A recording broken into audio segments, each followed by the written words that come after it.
Hello साथियों, नवरात्रि के प्रथम दिन मां शैलपुत्री की पूजा क्यों की जाती है? नवरात्रि का पावन पर्व शक्ति की आराधना का सबसे महत्वपूर्ण समय माना जाता है। इन 9 दिनों में मां दुर्गा के 9 स्वरूपों की पूजा की जाती है। नवरात्रि के पहले दिन मां शैलपुत्री की पूजा की जाती है, जिन्हें देवी दुर्गा का पहला स्वरूप माना जाता है। शैलपुत्री नाम का अर्थ है पर्वत की पुत्री। मां शैलपुत्री राजा हिमालय की पुत्री हैं। अशी इसीलिए इन्हें शैलपुत्री कहा जाता है। अपने पिछले जन्म में ये सती थीं, जो भगवान शिव की पत्नी थीं। जब राजा दक्ष ने यज्ञ में भगवान शिव का अपमान किया, तब सती ने योगाग्नि में अपने शरीर का त्याग कर दिया। अगले जन्म में उन्होंने हिमालय के घर जन्म लिया और शैलपुत्री कहलाईं। मां शैलपुत्री को नवदुर्गाओं में सबसे प्रथम स्थान प्राप्त है। नवरात्रि के पहले दिन इनकी पूजा इसलिए की जाती है क्योंकि यह साधना और भक्ति की शुरुआत का प्रतीक है।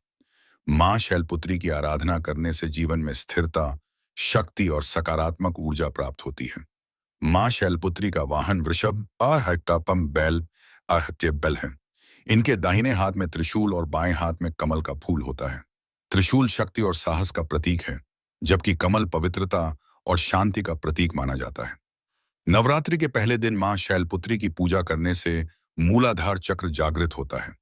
ऐसा माना जाता है कि इससे मनुष्य के जीवन में आत्मविश्वास, स्थिरता और आध्यात्मिक उन्नति आती है। इस दिन भक्तजन मां से प्रार्थना करते हैं कि वे उनके जीवन से दुख, भय और बाधाओं को दूर करें और उन्हें शक्ति, साहस और समृद्धि का आशीर्वाद दें। इसीलिए नवरात्रि के पहले दिन मां शैलपुत्री की पूजा की जाती है, ताकि भक्त अपने जीवन की शुरुआत शक्ति, विश्वास और सकारात्मक ऊर्जा के साथ कर सकें। जय माता दी। नवरात्रि का पावन पर्व शक्ति की आराधना का सबसे महत्वपूर्ण समय माना जाता है। इन 9 दिनों में मां दुर्गा के 9 स्वरूपों की पूजा की जाती है।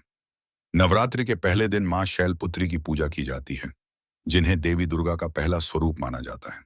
शैलपुत्री नाम का अर्थ है पर्वत की पुत्री। मां शैलपुत्री राजा हिमालय की पुत्री हैं, इसलिए इन्हें शैलपुत्री कहा जाता है। अपने पिछले जन्म में ये सती थीं, जो भगवान शिव की पत्नी थीं। जब राजा दक्ष ने यज्ञ में भगवान शिव का अपमान किया, तब सती ने योगाग्नि में अपने शरीर का त्याग कर दिया। अगले जन्म में उन्होंने हिमालय के घर जन्म लिया और शैलपुत्री कहलाईं। मां शैलपुत्री को नवदुर्गाओं में सबसे प्रथम स्थान प्राप्त है। नवरात्रि के पहले दिन इनकी पूजा इसलिए की जाती है क्योंकि यह साधना और भक्ति की शुरुआत का प्रतीक है। मां शैलपुत्री की आराधना करने से जीवन में स्थिरता, शक्ति और सकारात्मक ऊर्जा प्राप्त होती है। मां शैलपुत्री का वाहन वृषभ बैल है।